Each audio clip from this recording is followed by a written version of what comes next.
mayambu ahanbamaktada Makhal Mathel Manipur channel na ikoknona khoiramjari ngasi mayamgidamakta Manipuri horror story amamuk puduna lakjari horror story asi mamangda tahanjakiba mi chaba khongnang hariba wari adugi makha chatharakpa sarukni wari asi hingliba amadi sikraba kanagumbi amataga maririnajadi aibana wakana thagatcharuga tabiriba singi nungynabagidamagta semjaba warini hojik mayamda khudol tamjari Manipuri horror story mi chaba khongnang ngarang mayamda mi chaba khongnang haina khangnariba khongnang aduna mi kaya hatkibagi wari mayamda khutol tamjakhre masigi matung tarakpada hariba khongnang asina matau karamna mi chaba khongnang oikibano haibagi wari adu ngasi mayamda khutol tamjari matam amadadi hariba khongnang asigi makhong asi yamna pakna lei maram asina miyoi kayana laktuna khongnang asigi makhongda phamduna pothanarami aduga khongnang asigi makhongda leikai adugi ahal lamansingna karigumba wafam ama tanagadaba leirabasu khongnang asigi makhongda phamduna tanai asumna khongnang asi mayamda yamna kanaba piba khongnang ama oina sahi kayagi mamangdagi lerakpani adubu handak marakti hariba khongnang asi buthoi haina kaithel kumlakpa ima iben singna hek hainari matam asidadi khongnang asigi manakta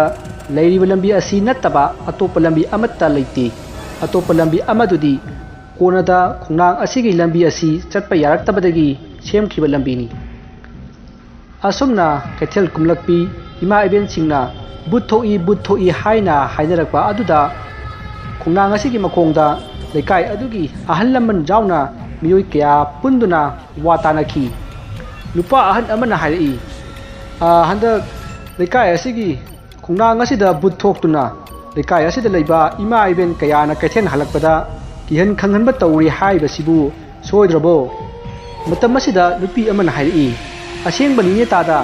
ngahan se aikhoi nupi 3-4 mu kaithel kumlakpani numitu thabalsu yamna phai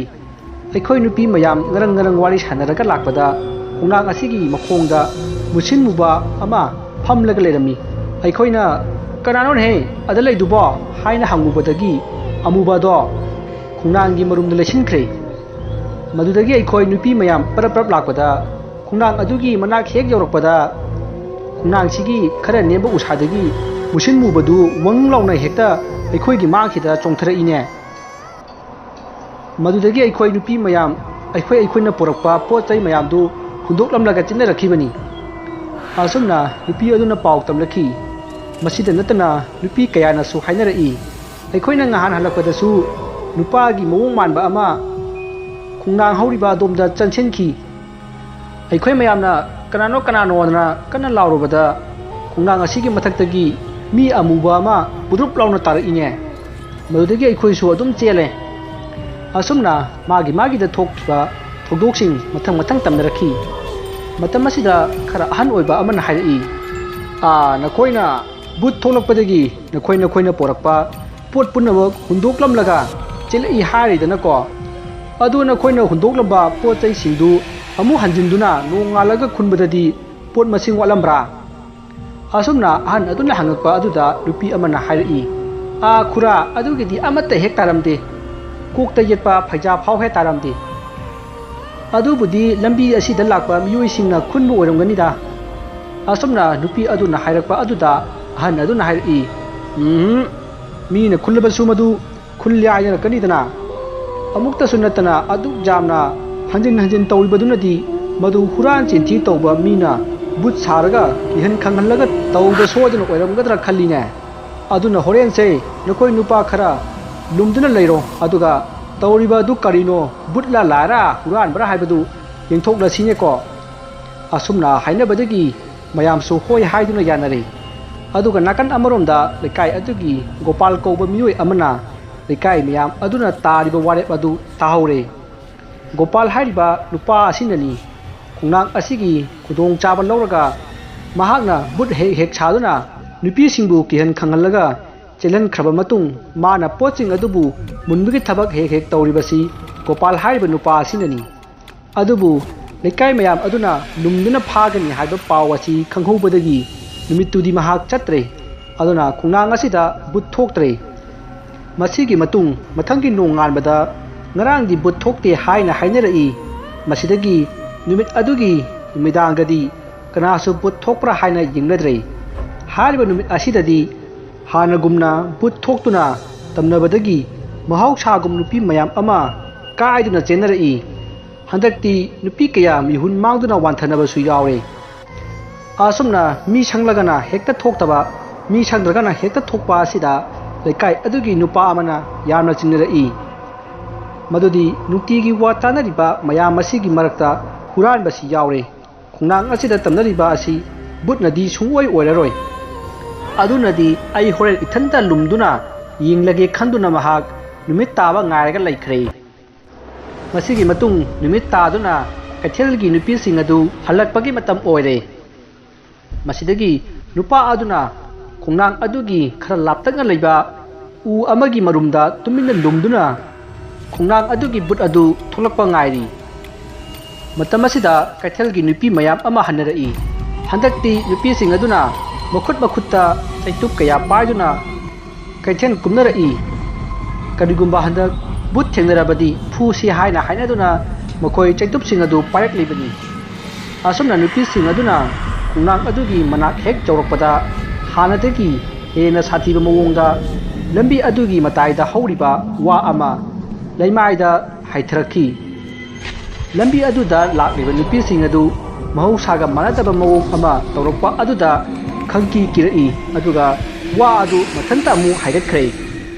ꯇꯁꯦꯡꯕꯗꯤ ꯃꯁꯤ ꯒꯣꯄꯥꯜꯅ ꯊꯧꯔꯤ ꯀꯤꯗꯨꯅ ꯋꯥ ꯑꯁꯤꯕꯨ ꯍꯥꯏꯒꯠ ꯍꯥꯏꯊ ꯍꯟꯅꯔꯤꯕꯅꯤ ꯃꯁꯤꯗꯒꯤ ꯈꯪꯍꯧꯗꯅ ꯈꯣꯡꯅꯥꯡ ꯑꯗꯨꯒꯤ ꯃꯔꯨꯝꯗꯒꯤ ꯃꯨꯁꯤꯟ ꯃꯨꯕ ꯑꯃ ꯀꯟꯅ ꯂꯥꯎꯔꯒ ꯆꯦꯟꯊꯣꯔꯛꯏ ꯑꯁꯨꯝꯅ ꯆꯦꯟꯊꯣꯔꯛꯂꯤꯕ ꯑꯃꯨꯕ ꯑꯗꯨ ꯍꯟꯗꯛꯇꯤ ꯃꯀꯣꯛ ꯑꯍꯨꯝ ꯄꯥꯟꯈꯤ ꯃꯁꯤꯗꯤ ꯒꯣꯄꯥꯜꯅ ꯃꯤꯒꯤ ꯃꯀꯣꯛ ꯃꯥꯟꯕ ꯈꯔ ꯆꯔꯨꯅ ꯁꯥꯔꯒ ꯃꯈꯨꯠ ꯅꯥꯝꯃ ꯄꯥꯏꯅꯔꯒ ꯆꯦꯟꯊꯣꯔꯛꯄꯅꯤ ꯃꯗꯨ ꯍꯦꯛ ꯎꯕꯗꯗꯤ ꯃꯀꯣꯛ ꯑꯍꯨꯝ ꯄꯥꯟꯕ ꯕꯨꯠ ꯑꯣꯏꯅ ꯎꯈꯤ ꯃꯁꯤꯗꯒꯤ ꯅꯨꯄꯤꯁꯤꯡ ꯑꯗꯨ ꯀꯤꯕꯗꯒꯤ ꯃꯍꯧꯁꯥꯒꯨꯝ ꯃꯈꯣꯏꯅ ꯄꯣꯔꯛꯄ ꯄꯣꯠ ꯆꯩ ꯃꯌꯥꯝ ꯑꯗꯨ ꯍꯨꯟꯗꯣꯛꯂꯝꯂꯒ ꯆꯦꯟꯅꯈ꯭ꯔꯦ ꯑꯗꯨꯒ ꯍꯟꯗꯛꯇꯤ ꯅꯨꯄꯤꯁꯤꯡ ꯑꯗꯨꯅ ꯃꯈꯣꯏꯅ ꯄꯨꯕ ꯌꯥꯕ ꯃꯈꯩꯗꯤ ꯄꯨꯔꯛꯏ ꯑꯗꯨꯕꯨ ꯑꯔꯨꯝꯕ ꯄꯣꯠ ꯆꯩ ꯉꯥꯔꯨꯕꯥꯛꯀꯨꯝꯕꯗꯤ ꯍꯨꯟꯗꯣꯛꯂꯝꯂꯦ ꯑꯁꯨꯝꯅ ꯅꯨꯄꯤꯁꯤꯡ ꯑꯗꯨ ꯆꯦꯟꯈ꯭ꯔꯕ ꯃꯇꯨꯡ ꯒꯣꯄꯥꯜꯅ ꯃꯥꯒꯤ ꯃꯀꯣꯛ ꯑꯗꯨꯒꯤ ꯃꯥꯏꯈꯨꯝ ꯑꯗꯨ ꯂꯧꯊꯣꯛꯇꯨꯅ ꯅꯨꯄꯤꯁꯤꯡ ꯑꯗꯨꯅ ꯍꯨꯟꯗꯣꯛꯂꯝꯕ ꯄꯣꯠꯁꯤꯡ ꯑꯗꯨ ꯈꯨꯟꯖꯤꯟꯗꯨꯅ ꯃꯌꯨꯝꯂꯣꯝꯗ ꯍꯜꯂꯛꯂꯦ ꯇꯧꯔꯤꯕ ꯄꯨꯝꯅꯃꯛ ꯑꯁꯤ ꯉꯁꯥꯏꯗꯒꯤ ꯂꯨꯝꯗꯨꯅ ꯂꯩꯔꯤꯕ ꯅꯨꯄꯥ ꯑꯗꯨꯅ ꯂꯣꯏꯅ ꯎꯔꯝꯃꯤ ꯃꯁꯤꯗ ꯅꯨꯄꯥ ꯑꯗꯨꯅ ꯒꯣꯄꯥꯜꯅꯤ ꯍꯥꯏꯕꯗꯤ ꯃꯝꯕꯅꯤꯅ ꯎꯈꯤꯗꯦ ꯃꯁꯤꯒꯤ ꯃꯇꯨꯡ ꯅꯨꯄꯥ ꯑꯗꯨꯅ ꯒꯣꯄꯥꯜꯒꯤ ꯃꯇꯨꯡꯗ ꯇꯨꯃꯤꯟꯅ ꯏꯟꯅꯔꯛꯈꯤ ꯒꯣꯄꯥꯜꯗꯤ ꯃꯥꯒꯤ ꯃꯇꯨꯡꯗ ꯃꯤ ꯏꯟꯅꯔꯛꯏ ꯍꯥꯏꯕꯁꯤ ꯈꯪꯗꯕꯅꯤꯅ ꯃꯌꯨꯝꯗ ꯄꯔꯞ ꯑꯗꯨꯝ ꯆꯪꯈꯤ ꯃꯁꯤꯗꯒꯤ ꯅꯨꯄꯥ ꯑꯗꯨꯅ ꯈꯪꯂꯦ ꯅꯍꯥꯟ ꯃꯈꯩ ꯕꯨꯠ ꯁꯥꯗꯨꯅ ꯃꯤ ꯀꯤꯍꯜꯂꯒ ꯄꯣꯠ ꯂꯥꯛꯄꯒꯤ ꯊꯕꯛ ꯇꯧꯔꯤꯕ ꯑꯁꯤ ꯒꯣꯄꯥꯜꯅꯤ ꯍꯥꯏꯕꯁꯤ ꯈꯪꯂꯦ ꯃꯁꯤꯗꯒꯤ ꯅꯨꯄꯥ ꯑꯗꯨꯅ ꯌꯥꯝꯅ ꯀꯟꯅ ꯕꯨꯠ ꯂꯩꯔꯦ ꯍꯥꯏꯅ ꯀꯟꯅ ꯂꯥꯎꯈꯤ ꯅꯨꯄꯥ ꯑꯗꯨꯅ ꯂꯥꯎꯕ ꯇꯥꯕꯗꯒꯤ ꯂꯩꯀꯥꯏ ꯃꯌꯥꯝꯗꯨ ꯃꯥꯒꯤ ꯌꯨꯝꯗꯒꯤ ꯆꯦꯟꯊꯣꯛꯅꯔꯛꯈꯤ ꯃꯌꯥꯝ ꯃꯔꯛ ꯑꯁꯤꯗ ꯒꯣꯄꯥꯜꯁꯨ ꯌꯥꯎꯔꯦ ꯂꯩꯀꯥꯏ ꯃꯌꯥꯝ ꯑꯗꯨꯅ ꯅꯨꯄꯥ ꯑꯗꯨꯗ ꯏꯕꯨꯡꯉꯣ ꯊꯣꯏꯕ ꯀꯔꯥꯏꯅꯣꯅꯦ ꯕꯨꯠ ꯊꯣꯛꯑꯦ ꯍꯥꯏꯗꯨꯕꯣ ꯍꯥꯏꯅ ꯍꯪꯉꯛꯄꯗ ꯅꯨꯄꯥ ꯑꯗꯨꯅ ꯍꯥꯏꯔꯛꯏ ꯃꯌꯥꯝꯅ ꯉꯍꯥꯟꯗꯒꯤ ꯕꯨꯠ ꯊꯣꯛꯑꯦ ꯍꯥꯏꯗꯅ ꯀꯤꯅꯔꯤꯕ ꯑꯗꯨꯗꯤ ꯕꯨꯠ ꯑꯣꯏꯔꯝꯗ꯭ꯔꯦ ꯃꯤ ꯑꯣꯏꯔꯝꯂꯦꯅꯦ ꯍꯥꯏꯅ ꯂꯥꯎꯔꯛꯈꯤ ꯃꯁꯤꯗ ꯃꯌꯥꯝꯅ ꯀꯅꯥꯅꯣꯅꯦ ꯕꯨꯠ ꯁꯥꯔꯤꯕ ꯃꯤꯗꯨꯕꯣ ꯍꯥꯏꯅ ꯍꯥꯏꯔꯛꯄꯗꯒꯤ ꯊꯣꯏꯕꯅ ꯃꯁꯤꯗ ꯂꯦꯞꯄꯤꯕ ꯒꯣꯄꯥꯜꯁꯤꯡꯅꯤ ꯍꯥꯏꯅ ꯍꯥꯏꯔꯛꯄꯗ ꯒꯣꯄꯥꯜꯅ ꯍꯥꯏꯔꯛꯏ ꯀꯩꯅꯣ ꯊꯣꯏꯕ ꯑꯩꯅ ꯀꯃꯥꯏꯅ ꯕꯨꯠ ꯁꯥꯔꯒ ꯄꯣꯠ ꯃꯨꯜꯂꯤꯕ ꯃꯗꯨ ꯅꯪ ꯎꯍꯧꯕ꯭ꯔꯣ ꯍꯥꯏꯅ ꯍꯪꯉꯛꯄ ꯑꯗꯨꯗ ꯊꯣꯏꯕꯅ ꯎꯍꯧꯕꯗꯨꯅꯕꯨ ꯍꯥꯏꯔꯤꯕꯁꯤꯅꯤ ꯍꯥꯏꯅ ꯍꯥꯏꯔꯛꯑꯒ ꯃꯌꯥꯝꯗ ꯉꯁꯥꯏ ꯒꯣꯄꯥꯜꯅ ꯇꯧꯈꯤꯕ ꯊꯕꯛꯁꯤꯡ ꯑꯗꯨ ꯃꯊꯪ ꯍꯥꯏꯔꯛꯈꯤ ꯃꯁꯤꯗꯒꯤ ꯒꯣꯄꯥꯜꯅ ꯑꯩ ꯇꯧꯗꯦ ꯊꯣꯏꯕꯅ ꯃꯆꯤꯟ ꯊꯤꯔꯤꯅꯤ ꯍꯥꯏꯅ ꯀꯟꯅ ꯍꯥꯏꯈꯤ ꯃꯁꯤꯗ ꯊꯣꯏꯕꯅ ꯃꯌꯥꯝꯗ ꯍꯥꯏꯔꯛꯏ ꯃꯌꯥꯝ ꯑꯩꯅ ꯍꯥꯏꯔꯤꯁꯦ ꯑꯁꯦꯡꯕꯅꯤ ꯊꯥꯖꯗ꯭ꯔꯒ ꯍꯧꯖꯤꯛ ꯃꯥꯒꯤ ꯃꯌꯨꯝ ꯃꯅꯨꯡ ꯑꯁꯤꯗ ꯆꯪꯉꯒ ꯌꯦꯡꯕꯤꯌꯨ ꯃꯥꯅ ꯍꯧꯖꯤꯛ ꯏꯃꯥ ꯏꯕꯦꯟꯁꯤꯡꯗꯒꯤ ꯃꯨꯟꯈꯤꯕ ꯄꯣꯠꯁꯤꯡ ꯑꯗꯣ ꯁꯣꯏꯗꯅ ꯂꯩꯔꯝꯒꯅꯤ ꯑꯁꯨꯝꯅ ꯊꯣꯏꯕꯅ ꯍꯥꯏꯕꯗꯒꯤ ꯂꯩꯀꯥꯏ ꯑꯗꯨꯒꯤ ꯃꯤꯑꯣꯏ ꯈꯔ ꯆꯪꯗꯨꯅ ꯌꯦꯡꯕꯗꯗꯤ ꯒꯣꯄꯥꯜꯅ ꯃꯨꯜꯍꯧꯕ ꯄꯣꯠꯁꯤꯡ ꯑꯃꯗꯤ ꯃꯥꯅ ꯕꯨꯠ ꯁꯥꯕꯗ ꯁꯤꯖꯤꯟꯅꯕ ꯐꯤꯖꯣꯜꯅꯆꯤꯡꯕ ꯀꯌꯥ ꯂꯩꯔꯝꯈꯤ ꯃꯇꯝ ꯑꯁꯤꯗ ꯂꯩꯀꯥꯏ ꯃꯌꯥꯝ ꯑꯗꯨꯅ ꯒꯣꯄꯥꯜꯕꯨ ꯌꯥꯝꯅ ꯊꯤꯅ ꯐꯨꯔꯝꯃꯤ ꯃꯁꯤꯗꯒꯤ ꯂꯩꯀꯥꯏ ꯑꯗꯨꯒꯤ ꯑꯍꯟꯁꯤꯡꯅ ꯈꯥꯝꯗꯨꯅ ꯍꯥꯏꯔꯛꯏ ꯍꯩ ꯒꯣꯄꯥꯜ ꯅꯄꯥꯡꯒꯜ ꯍꯥꯏꯔ ꯑꯗꯨꯛ ꯌꯥꯝꯅ ꯀꯜꯂꯤꯕ ꯅꯪꯅ ꯀꯔꯤꯒꯤꯅꯣ ꯍꯨꯔꯥꯟꯕꯒꯤ ꯊꯕꯛ ꯇꯧꯔꯤꯕꯁꯤꯕꯣ ꯅꯃꯥꯏ ꯑꯗꯨ ꯏꯀꯥꯏꯗ꯭ꯔꯣ ꯑꯩꯈꯣꯏꯅꯗꯤ ꯅꯪꯕꯨ ꯅꯃꯥ ꯂꯄꯥ ꯂꯩꯇ꯭ꯔꯕꯅꯤꯀꯣ ꯍꯥꯏꯗꯅ ꯅꯨꯡꯁꯤꯕꯤꯔꯒ ꯅꯪꯗꯤ ꯂꯩꯀꯥꯏ ꯑꯁꯤꯒꯤ ꯃꯥꯡꯅꯕ ꯊꯕꯛ ꯌꯥꯝꯅ ꯇꯧꯔꯝꯂꯦꯅꯦ ꯐꯔꯦ ꯅꯪ ꯉꯁꯤꯗꯒꯤ ꯑꯁꯤꯒꯨꯝꯕ ꯐꯠꯇꯕ ꯊꯕꯛ ꯑꯁꯤ ꯑꯃꯨꯛ ꯍꯟꯅ ꯇꯧꯕ ꯌꯥꯔꯣꯏꯀꯣ ꯀꯔꯤꯒꯨꯝꯕ ꯇꯧꯔꯕꯗꯤ ꯅꯊ꯭ꯋꯥꯏ ꯑꯗꯨ ꯂꯧꯒꯗꯕꯅꯤ ꯈꯪꯉꯨ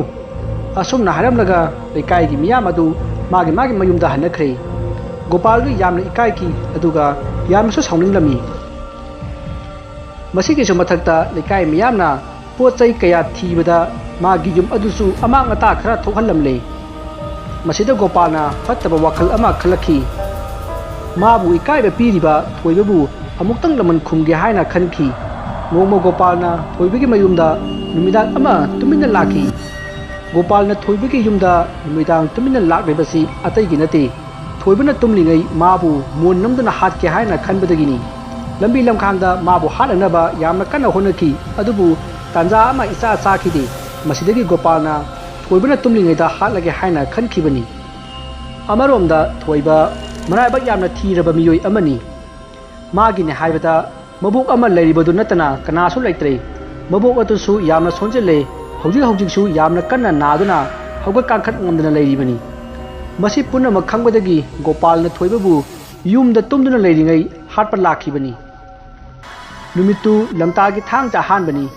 मी पुनमक लाई नुमितनि हाइना खनदुना मागी मयुमदा तुमिन लैनकी असुमना हौजिन खिबना अहिंगी मतम ओरकले मतम असी नुसिसु कन्ना सिलखी मैसु लाक्ति मतम असिदा गोपालना थोइबगी मनिंगथोंग अदुगी सिंगोंग अदु माना पोरकपा करनी अमना तौथोकलमी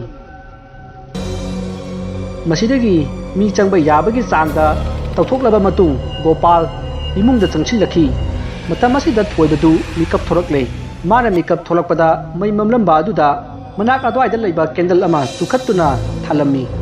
मसिदगी अमुक तुमथखरे तौरिबसिंग अदु गोपालना लोइना उरम्मी असुमना ngahak lerega गोपाल थोइबगी फमुंगी मनाकता चंगसिलकले अदुगा गोपालना थोइबगी कांखल अदु तपना हाइदोकलगा थोइबबु मखोर मेटलम्मी मतम असिदा थोइबसु मिकअप थोरक्तुना मखोय अनि यामना कन्ना फुनरमी मखोय अनिना फुनबा अदुदा फमुंगी मनाकता लैरिबा किंडल अदु फमुंगदा तुसिनखी मसिदगी फमुंग अदु मई चाकले अदुबु थोइबगा गोपालगदी फुनबदी लेपमदे थोइबना हुरानबा फारे हाइना कन्ना लाउरी मसिदगी गोपालना थोइबगी ममाइदा किन्ना थिलमलगा मनिंग थोंग हांगोक्तुना चेंखरे थोइबसु कन्ना तानखी तंजा अदुदा थोइबा साउनिंगबदगी गोपालबो तानरुबनी मतम असिदा थोइबना मागे मबोक इमुंगदा लेहौबदु खंगनिंग निंगसंलखी मतम असिदा थोइबगी युमदु परलोइगुम मैना चाकली लेकाय मियामसु हौगलनारक्तुना इसिंग हैदुना कन्नबा कन्ना होनरी अदुबु नुसित कन्ना सिटपा मरमना मै अदु कामबुक ओइना थोखरे मै अदु हानदगी हेना चाखलखी थोइबना इमुंगदा चेंसिनबा होनबदा लेकाय मयामना माबु सीबा तारे हाइदुना खामलम्मी मतम असिदा थोइबगी युम असि अंगकपा फंगना मैना चाकले युम अदुगी मैसाना मनाकता लेपा फावबा ngamdre थोइबा यामना साउनिंखी मबोक अदुना वाना चाकना खंगलंगदबा अदु खनबदा महाक सावप्र लोइखी मतम असिदा खंगहौदुना थोइबगी युमथंगनबा युमसिंग अदुसु मई असिना वाइरक्तुना चाकपा हौरखी मसिदा लेकाय मयामना मई अदुबु कन्ननबा यामना कन्ना होनखी अदुबु उपाय अमता लैखिद्रे मसिगी मरमदी लेकाय खुन अदुगी लैरिबा युम अयामना इना लोइना कुप्पी मरम असिना मई अदु कन्बा ngamखिदबनी मसिदा नतना थोइबगी अवांग थंगबदा मिमान नद्रबी नुपी मचा अमसु लै मदुसु मई चाकपा अदुदा महाकसु सीखी तौरिबा मतौ असिदा लेकाय मयाम अदु सावना मै हौनरे युम अदुगी यामलबा मानजांग कया अमसु मांगहनबता नतना मियोय अनिसु हाटखरे मसिदा नतना संगोल यावना मै चाकलक्तुना सन कयासु सीखरे लेकाय मियामना तौरिबा थौदोक असि कनाना करमना थोखनलिबनो हाइना हंगपदा थोइबना गोपालना माबू हाट पर लाकपदा थोकलिबनी हाइना मंगोंदा थोखिबा थौदोकसिंग अदु तमखी मसिदगी सावबना मै हौरबा लेकाय मियाम अदुना गोपालबु कोइथी थीबा हौरखी माबू हेक फंगबा मिकुप्ता हाटकदबनी हाइना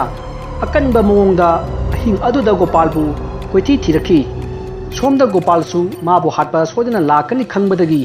अतोप लेबाक अमदा चटखिनबा होनदुना लेरिंगै lekai mayam aduna mabu uthokre matam asida lekai mayam aduna Gopal bu kanna tanarami Gopal su mathwai hingnaba kanna chenki matam asida thoibana mana porakpa utup amana langbada Gopal gi makhongda panduna Gopal adu upsenduna turami masidagi lekai mayam aduna Gopal bu yamna thina phurami lekai mayam aduna Gopal gi makhot masa punamak thudeklami masida natana matin tumlaba wachet kayana mafam marang khangdana thinki masidagi Gopal du asibagum laikhre matam asida miyoi kharana Gopal gi mathakta kerosin haitharai aduga miyoi kharana mangakta thauri kisanduna lambi amada soro chingduna purami asumna miyam aduna Gopal bu chingduna porakpana khongnang adugi manak jawrakle masida nupa amana Gopal gi mangak samda kiriba thauri adu khongnang gi haitharakpa masa amada kochhenki aduga laurai lekai asida asiguma mi khudimak ngasi aikoina haliba asigumna hatkani haina lauraga thauri adubu chinglami matam asida Gopal gi makhaurida thauri adu kiribanina thauri yanbadawna yankalakle matam asida miyoi kharasu mitpata adu hatpati aisu yauge haina chinsillaktuna thauri adu chingba yauki masidagi Gopal du mangakcham laksilakpa aduda sor phungalaktuna pidring kaurki masida thoibana hairi nangna pidring kauna siriba adugumna aigi aboksu wana khanglaga siribani khangabra haina hairaga mokoina pairakpa mainam amana Gopal gi masada churami masidagi Gopal du maina ngarang chakhi Gopal du maisa bu khangdra sor phungatpa bu khangdra khangpham khangdana prang chongba yaba chongdamlaga sikhre matam asida mokoina kiriba thauri adu mai chakpadagi tattuna Gopal du leimaida budrup launa kelakhi matam asida Gopal adu san saduna hawgalakhi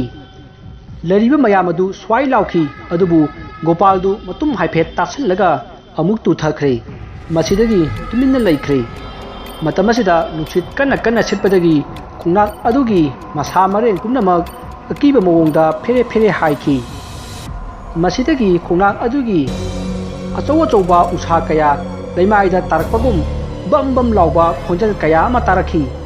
masidagi lekai mayam adu chalasi hojikti Gopal su hatkhrabanina aikoi yumda hanarasi haina duna makhoi mayumda hanakhre asumna numituma hawkhiduna mathangi nongalakpada lekai mayam aduna Gopal bu yingba lakpada Gopal de leiramkhidi masidagi lekai mayam adu kiduna magi yumda hanarakhi lekai mayam aduna Gopal bu yingba lakpada Gopal adu leiramdriba si ataigi nate Gopal gi makhura Suresh kauba ama lei mahakna Gopal bu khongnang adugi makhongda tauraga phumjillamki maram masinani lekai mayamna lakpada Gopal leiramdriba si masigi matung matam khara haukrab matung lambi asi tasengna but tholakhi lekai mayam phanna yamna sikhi siriba khudimak khongnang aduda yan janduna leiramki masidagi kiduna lambi asi chana khidre aduga khongnang asisu mayamna mi chaba khongnang haina maming thonki asumna chei kaya haukraba matung lambi asida chatlubadagi thabal chongba chatluba makhoi mari asu sikhi masini khongnang asi mi chaba khongnang thonkhibagi wari asi matang asida loijare wari asida soikhiba lankhiba kaya yawrabasu tabiri basingna puchal chauna ngakpigani